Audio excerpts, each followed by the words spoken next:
Ik had dit 8 jaar in, zelfs wel iets meer dan 8 jaar. Maar ontzettend vol plezier, enthousiasme, passie. Maar ik merk dat het tijd wordt om het stokje uit te dragen. Stadscafé Artisante in Dokkum komt van maaien al in oren handen.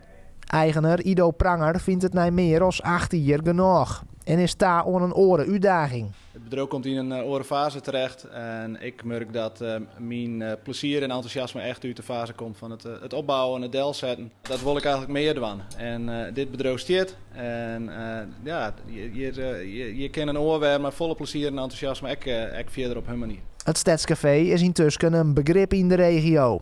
Vivi Verlien waard Artisante nog in Greven verbouwd en uitbreiden. De zaak wordt nou oernaamd door Brit en Bert Reinders van Dokkum. En dat binnen van Pranger geen onbekenden. Brit is een oud-medewerkster van mij, die helemaal in het begin van Artisante in 2015 hier al werken had. Dus ja, dat cirkeltje is eigenlijk misschien wel roen, hè? Dus dat is wel weer heel grappig. De familie Wennet hier in Dokkum. Bert is ook de financiële kracht achter dit verhaal en zal Brit heel erg op de achtergrond ondersteunen.